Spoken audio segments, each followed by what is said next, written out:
دیکھیے، انسانوں کی اکثریت تو ان پر مشتمل ہے جو بے حس ہوتے ہیں اور غبی ہوتے ہیں۔ جو ہو جائے ڈھیٹ انسان، کسی چیز کی کوئی خاص، بس اپنی فکر ہے، اپنے بطن اور فرج کے تقاضے ہیں، مال جمع کرنا ہے، اس سے آگے کوئی اور فکر نہیں، کوئی سوچ نہیں، کوئی احساسات نہیں۔ کسی کے دل پر کیا بیت رہی ہے ہمیں کیا، وہ جانے۔ کوئی بھوکا ہے ہمیں کیا، ہم کسی کے ذمہ دار تو نہیں، لا ابالی۔ جیسے آ چکا ہے پچھلی صورت میں، من بخل واستغنی استغنا۔ ان لوگوں کو چھوڑ دیجئے تو ایک اقلیت انسانوں کی ایسی ہوتی ہے جن کے لیے میں دو لفظ اب استعمال کر رہا ہوں، ذہین اور حساس۔ ذہین اور حساس لوگوں میں قبض اور بسط کی کیفیت، یہ مختلف سائیکلز ہیں جو آتی رہتی ہیں۔ کبھی طبیعت میں پشمردگی ہے، دل بجھا ہوا سا ہے، کچھ نا امیدی سی ہے، خود اپنے اوپر اعتماد کی کمی محسوس ہو رہی ہے، مجھ میں صلاحیت نہیں ہے، میں کچھ نہیں کر سکتا، اب تک جو کچھ کیا اسباب بھی ہے، امنگ بھی ہے، امید بھی ہے، روشن پہلو نظر آ رہے ہیں۔ قبض کی کیفیت میں تاریک پہلو نظر آتے ہیں، مایوسی کے پہلو نظر آتے ہیں، پیسیمزم کی کیفیت، اور یہ جو بسط کی کیفیت ہے اس میں روشن پہلو۔ دیکھو یہ بھی تو ہے نا، آخر یہ بھی تو ہوا ہے، اور بھی ہو سکتا ہے، آخر اب تک میں نے یہ کام بھی تو کر لیا، آگے بھی مشکل آسان ہو سکتی ہے۔ یہ دو کیفیات ہیں قبض اور بسط کی، جن کو کہ صوفیاء کرام نے یہ اصطلاحات، یہ عنوان دیے، قبض اور بسط۔ جتنی انسان کے اندر حساسیت کی کیفیت زیادہ ہوگی، ذہانت زیادہ ہوگی، اتنا ہی یہ جو ویوز ہیں اس کی ایمپلیٹیوڈ زیادہ ہوتی ہے۔ کم ذہین انسان ہے، کم حساس ہے، آئیں گے تو صحیح ہے، لیکن یہ کہ وہ ویو جو ہے اس کا ایمپلیٹیوڈ جو ہے اس کے اندر اوپر اور نیچے کی کیفیت زیادہ نہیں ہوگی۔ لیکن جتنا یہ معاملہ بڑھتا ہے، یہ جو ویو ہے اس کی ایمپلیٹیوڈ بڑھتا چلا جاتا ہے۔ لیکن نارمل انسان کا معاملہ یہ ہے کہ یہ حدود کے اندر رہے، اسی کی ایک کیفیت جو ہے اب نارمل جب ہو جاتا ہے، یہی ہے جو جدید ہماری جو سائیکولوجیکل میڈیسن ہے اس میں اسے مینیکس ڈپریسو سائیکوسس کہا جاتا ہے۔ مایوسی ہوئی تو اتنی ہوئی کہ جیسے کمر ٹوٹ کر رہ گئی، اور اسی ڈپریشن میں ہوتی ہیں خودکشیاں،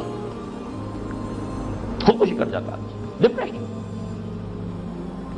کچھ روشن پہلو نظر ہی نہیں آ رہا۔ اور جب کیفیت ہوتی ہے انشراح کی تو آدمی خوب بھاگ رہا ہے، دوڑ رہا ہے، امنگ ہے، محنت ہے، دوڑ رہا ہے، امیدیں ہیں، اب ہر چیز کا روشن پہلو نظر آ رہا ہے۔ عجیب ہے یہ۔ اصل میں مجھے کچھ تجربہ بھی ہوا ہے، ہمارے خاندان میں بھی یہ مرض موجود رہا۔ میرے والد مرحوم کافی طویل عرصے اس مینیک ڈپریسو سائیکوسس کے مریض رہے۔ کچھ ہوتا ہے یہ معاملہ، ویسے بھی شاید ہمارا خاندان جو ہے اس کیٹیگری میں آتا ہے جس میں ذہانت نسبتاً کچھ زیادہ ہے، حساسیت بھی نسبتاً کچھ زیادہ ہے۔ یہ دوسری بات ہے کہ کوئی شخص جو ہے یہ فلسفے کے طور پر اختیار کر لے کہ اپنے آپ کو ڈھیٹ بنا لینا ہے، یہ فلسفہ بھی بن سکتا ہے۔ لیکن یہ ہے کہ اگر آدمی چھوڑ دے اپنی طبیعت کو تو یہ دونوں کیفیات آتی ہیں۔ انہی کیفیات میں اگر یہ جو اپورڈ اینڈ ڈاؤنورڈ موومنٹ ہے یہ ایک حد سے نکل جائے تو یہ بیماری ہے مینیک سائیکوسس، مینیک ڈپریسو سائیکوسس۔ اس میں جب آدمی ہوتا ہے وہ اپر کیفیت میں تو اس کے اندر بڑی عظیمت ہے، روشنی ہے، امید ہے، لوگوں سے گفتگو کر رہا ہے، حق بول رہا ہے، خوب جو ہے محفل کے اندر، اب وہ محفل میں اسے دلچسپی محسوس ہو رہی ہے، اور اسے ہر چیز کا روشن پہلو نظر آ رہا ہے، خود اپنے وجود کا بھی روشن پہلو، دوسروں کے وجود کا بھی، دوسروں کی بات میں سے بھی وہ اچھا پہلو تلاش کریں گے، وہ برا پہلو تلاش نہیں کریں گے۔ جب دوسری کیفیت ہے ڈپریشن کی، ہر ایک کی بات میں کوئی برائی نظر آئے گی، کوئی اس کی نیت کا فطور ہے، کوئی فساد ہے، کوئی یہ جو ہے بدنیتی کے ساتھ یہ بات کر رہا ہے، کوئی خیر کہیں ہے ہی نہیں، برائی ہی برائی ہے، مایوسی ہی مایوسی ہے، بدلی ہی بدلی۔ یہ ہے در حقیقت وہ کیفیت، اس کو غالب نے بہترین انداز میں تعبیر کیا ہے۔ ذہین اور حساس انسانوں میں ان کی جو ترقی ہے وہ انہی مراحل سے ہو کر گزرتی ہے۔ ہر قبض کے بعد جب بسط آتا ہے تو آگے ترقی ہوتی ہے۔ جس کو آپ کہتے ہیں بائی لیپس اینڈ باؤنس، آدمی جو ہے چھلانگ لگاتا ہے، گویا کہ ایک درجہ جو پہلے تھا اس سے آگے درجہ انسان کا جو ہے اس سے بلند تر پوزیشن پر انسان پہنچتا ہے۔ ہر قبض کے بعد جو نیا بست آتا ہے وہ ایک نئی کیفیت، نئی شان، نئی بلندی، نئی رفعت لے کر آتا ہے۔ اس کو غالب نے تعبیر کیا ہے بہت خوبصورت انداز میں، رکتی ہے میری طبع تو ہوتی ہے رواں اور۔ یہ ہے وہ معاملہ جو ان آیات مبارکہ کے پس منظر میں ہے۔ اسی لیے اب میں آپ کو اس کا حوالہ دے رہا ہوں، تفسیر مظہری میں قاضی ثناء اللہ پانی پتی رحمت اللہ علیہ نے بہت عمدہ بات فرمائی ہے کہ حالت قبض اگر کسی شخص پر طاری ہو تو اس حال میں اکسیر کا درجہ رکھتی ہے یہ سورہ مبارکہ، اس لیے کہ یہ نازل ہوئی ہے محمد الرسول اللہ صلی اللہ علیہ وسلم پر اسی حالت قبض میں۔ اس میں اب اللہ تعالیٰ فرما رہے ہیں والضحیٰ، قسم ہے دن کے دھوپ چڑھنے کے وقت کی، واللیل اذا سجا، اور قسم ہے رات کی جبکہ وہ چھا جائے یا ساکن ہو جائے، سجا کے دونوں معنی سکون۔ ما ودعک ربک وما قلی، آپ کے رب نے آپ کو رخصت نہیں کیا ہے، نہ ہی وہ آپ سے ناراض ہوا ہے۔ وللآخرۃ خیر لک من الاولی، اور اس کے بعد جو وقت آئے گا اس قبض کے بعد وہ پہلی سے بھی بہتر ہوگا۔ وَلَسَوْفَ يُعْطِيكَ رَبُّكَ فَتَرْضَىٰ، ان قریب آپ کا رب آپ کو اتنا کچھ دے گا، اتنا کچھ دے گا، آپ کی محنتوں کے وہ نتائج سامنے آئیں گے کہ آپ راضی ہو جائیں گے۔ الم یجدک یتیما فآویٰ، کیا اس نے اے محمد آپ کو نہ پایا کہ آپ یتیم تھے پھر پناہ دی، آپ کے لیے بندوبست کیا۔